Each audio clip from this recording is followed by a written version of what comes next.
Baik, assalamualaikum warahmatullahi wabarakatuh. Salam sejahtera untuk kita semua. Kembali lagi bersama saya Sukma Pardana Prasetya. Kita bertemu dalam tatap muka maya secara asinkronus. Pada mata kuliah Geografi Kesejarahan ini, saya ingin menyampaikan suatu makalah. Makalah ini saya sampaikan dalam seminar di kegiatan Apripsi Asosiasi Program Studi IPS Indonesia tahun 2018 di Universitas Lambung Mangkurat. Pada saat itu tema yang diambil adalah penguatan pendidikan IPS di tengah isu-isu global. Nah, pada saat itu saya menyampaikan suatu makalah. Makalah tersebut berisi tentang lingkungan geografis sebagai sumber dan media pembelajaran ilmu pengetahuan sosial. Ini bagaimana kita ketahui bahwa kondisi geografis itu merupakan keadaan suatu wilayah meliputi aspek lingkungan maupun aspek sosial. Aspek lingkungan kemarin bisa berupa iklim, bisa berupa morfologi, bisa juga berupa lokasi. Nah, semua itu sangat berpengaruh terhadap kondisi fenomena yang ada, apalagi kalau sudah berinteraksi dengan lingkungan sosial. Nah, semua faktor-faktor geografis ini bisa menjadi sumber belajar bagi IPS. Nah, yang paling penting di sini saya sampaikan adalah lingkungan geografis dapat sebagai sumber belajar berkaitan melalui hubungan timbal balik manusia dan kehidupan masyarakat dan lingkungan alam, seperti kebudayaan atau kebiasaan, adat istiadat, kearifan lokal, agama, dan sistem nilai pranata sosial, termasuk mata pencarian penduduk, yaitu dipengaruhi oleh lingkungan geografis. Termasuk fenomena-fenomena sejarah itu juga dipengaruhi oleh lingkungan geografis.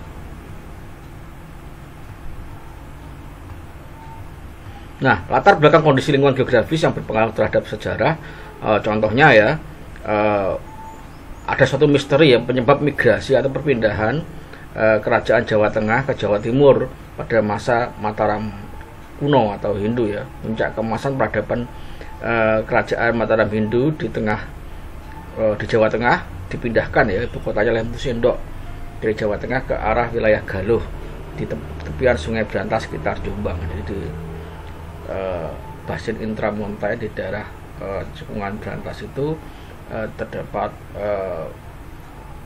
Mataram kuno, Empu Sendok yang memindahkan dari Jawa Tengah ke Jawa Timur. Nah, menurut Kasparis berpandangan bahwa migrasi kerajaan kuno mengarah ke Jawa Timur sebagai upaya mencegah serbuan bala putra dewa dari Sriwijaya yang beribu kota di Palembang. Itu menurut versi sejarah ya. Sriwijaya sebagai kerajaan maritim besar, mempunyai armada kuat serta memiliki kerajaan bawahan yang banyak ya. Tidak sukar bagi Sriwijaya untuk menyerbu Mataram. Namun Bukhari berpandangan lain. Menurutnya penyebab perpindahan Mataram kuno dari Jawa Tengah ke Jawa Timur disebabkan oleh faktor geografis. Sekali lagi, ada versi lain mengatakan bahwa perpindahan itu karena faktor geografis, yaitu bahaya dari Gunung Merapi yang dahsyat ya, letusan Gunung Merapi yang terjadi di akhir abad ke-10 Masehi. Nah, kita lihat juga peninggalan saat itu seperti Borobudur, kemudian Prambanan juga banyak yang hancur, salah satunya disebabkan oleh letusan Gunung Merapi ini. Nah, pada kenyataannya banyak bangunan candi di selatan Gunung Merapi tertimbun erupsi material gunung yang sangat tebal, sehingga sekarang Merapi pun masih aktif ya, menimbulkan bahan-bahan piroklastis yang berbahaya. Itu yang menyebabkan kemungkinan menurut Bukhari Mataram itu dipindahkan dari Jawa Tengah ke Jawa Timur. Jadi menurut ahli sejarah perpindahannya itu karena kekhawatiran serbuan dari bala putra dewa dari kerajaan Sriwijaya. Jadi ada dua versi. Jadi sebenarnya tidak ada masalah, ini saling menguatkan ya. Jadi inilah kajian geografi kesejarahan, fenomena sejarah yang dinamis didukung oleh fenomena geografis yang statis. Keduanya saling menguatkan. Kondisi lingkungan geografis juga mendukung ditemunya situs-situs pusat kerajaan Hindu di Jawa ya. Kalau kita lihat situs kerajaan Hindu di Jawa seperti Mataram, Wengker, Singosari, Kediri, Majapahit, hampir semuanya ditemukan di cekungan atau lereng ya, di antara pegunungan atau intra basin mountain. Contohnya kerajaan Mataram terdapat di lereng Gunung Merapi, Majapahit di lereng Gunung Arjuno, kemudian kerajaan Kediri terdapat di lereng Gunung Kelut. Nah, kemudian mengapa kerajaan-kerajaan tersebut berada di lereng pegunungan atau cekungan ya, di intra basin mountain? Nah, karena kondisi di lereng pegunungan tersebut merupakan mountain slope ya, di lereng atau mountain slope merupakan daerah zona patahan, sehingga banyak ditemukan mata air atau spring belt. Nah, spring belt inilah atau mata air inilah yang membuat kondisi di wilayah tersebut cukup subur. Ada mata air, kemudian ditambah lagi erupsi gunung, sehingga tanahnya sangat baik untuk sektor pertanian. Sehingga kita bisa mengetahui pada kerajaan-kerajaan masa Hindu Buddha dulu hidup pada sektor pertanian. Ini kita lihat penampangnya. Kalau kita lihat dari Jawa ya, dari samping ya, ini laut selatan, ini pegunungan Kapur Selatan, ini cekungan wilayah fluvial, ini adalah pegunungan vulkanik muda, kemudian ini cekungan juga, ini pegunungan Kapur Utara. Daerah-daerah slope mountain ini atau cekungan di antara pegunungan ini, di sini terjadi patahan, disinilah terdapat spring belt sehingga tanahnya subur, tambah erupsi dari Gunung Merapi. Ini sangat cocok sekali wilayah ini untuk wilayah pertanian.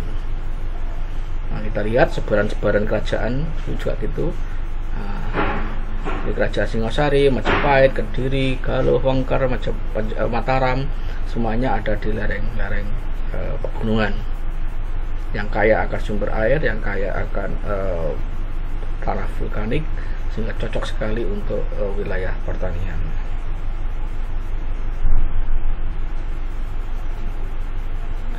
Nah, berdasarkan ulasan di atas dapat diambil benang merah bahwa kondisi lingkungan geografis dapat dijadikan sumber belajar IPS, termasuk fenomena kesejarahan.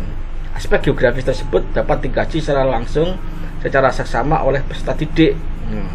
Karena kondisi pada fenomena lingkungan alam relatif tidak berubah atau statis tadi ya, tidak seperti fenomena sosial atau sejarah tadi yang dinamis, sehingga lebih mudah dikaji oleh peserta didik.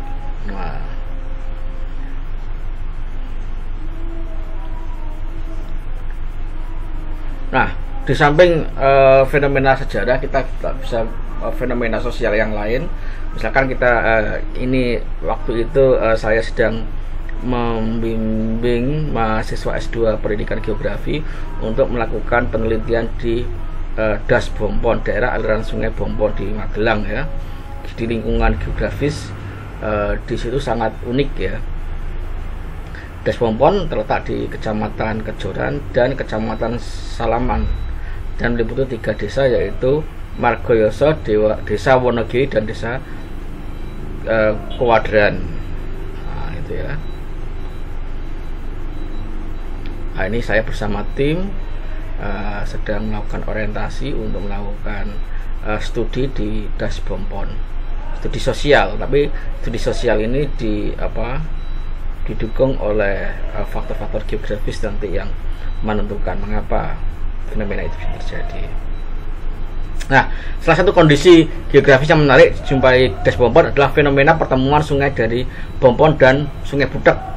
Pada daerah pertemuan terlihat jelas perbedaan rona kedua sungai, di mana air sungai pada Sungai Bompon tampak keruh, sedangkan air Sungai Butek tampak jernih. Mengapa fenomena ini bisa terjadi? Adakah faktor alam semata yang menyebabkan fenomena terjadi, atau justru faktor manusia atau kondisi sosial yang terjadi memicu terjadinya fenomena alam tersebut. Nah, kita lihat ini Sungai Bompon. Nah, ini kita lihat tampak keruh coklat ya. Nah, sedangkan Sungai Budak ini walaupun namanya Budak tapi lebih jernih ya, warnanya lebih hijau di sini. Ini bertemu di satu persimpangan ya. Nah, ini dari Sungai Bompon tampak keruh, sedangkan Sungai Budak itu tampak lebih jernih. Nah, kita ambil sampelnya, ternyata memang demikian. Nah, mengapa kok bisa terjadi seperti itu? Lah itu kita melakukan penelitian. Nah, ini kita lihat ternyata setelah kita cari bahwanya ternyata di Das Bompon itu banyak melakukan aktivitas ya manusia. Di sini ada penanaman pon-pon. Jadi Bompon itu ditulis dinamakan Bompon itu dari kata pon-pon. Ternyata kita di daerah hulu Sungai Bompon itu banyak sekali ditanami tanaman pon-pon seperti kencur, jahe dan lain sebagainya itu ya. Nah, ini dampaknya ini terjadi longsor ini di daerah sini. Terjadi longsor. Nah, longsoran ini di sini ada sungai gitu ya. Longsoran material tanah ini masuk ke sungai sehingga Sungai Bompon itu tampak tampak keruh. Nah, kita lihat dari samping ini, kita di atas. Nah, ini dari Bompon kemudian mengalami longsoran tanah dan air ini sampai ke sungai. Nah, sungai inilah yang tadi kita lihat tampak coklat dan keruh ketika bertemu dengan Sungai Budak ya. Penyebabnya itu karena longsoran, dan longsoran itu disebabkan oleh bukan faktor geografis semata, itu faktor aktivitas manusia yang ada di sini. Nah, hasil penelusuran ke bagian hulu Sungai Bompon ditemukan banyak sekali terjadi erosi sebagai aktivitas manusia. Demi kepentingan ekonomi dan keberlangsungan kehidupan terjadi perubahan fungsi hutan ya. Jadi areal persawahan, perkebunan maupun pemukiman jika terjadi erosi dan longsor. Hasil temuan Mas Suroh menyatakan bahwa hutan yang beralih fungsi dengan kemiringan dan curah hujan tinggi akan diikuti oleh erosi teres tinggi, terbentuklah guli atau selokan, diikuti oleh longsor tipe aliran banjir bandang, pada akhirnya bisa menyebabkan banjir bandang. Jadi kesimpulannya apa? Selama ini kita mempelajari bahwa masalah longsor, masalah banjir itu selalu dikaitkan dengan curah hujan yang tinggi, kemiringan lereng, jenis tanah, topografi dan lain sebagainya. Jadi faktor-faktor geografis yang menjadi penyebab. Tapi justru sebenarnya yang paling utama itu penyebab terjadinya kerusakan alam, longsor, bencana-bencana yang ada itu sebenarnya tapi ke aktivitas manusia. Makanya inilah pentingnya kita belajar IPS, bahwa sesungguhnya peran manusia itu sangat penting dalam menentukan kondisi alam. Kesimpulan sesungguhnya kalau kita ingat bahwasanya kondisi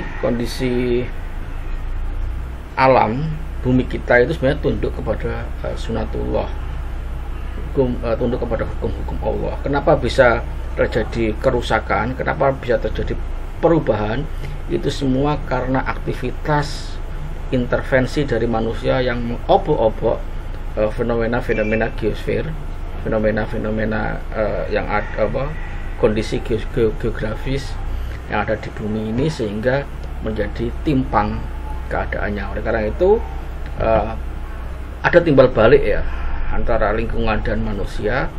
Kita harus arif. Nah, kita belajar IPS itu membuat manusia menjadi lebih arif, tidak serakah. Kita ingat adanya satu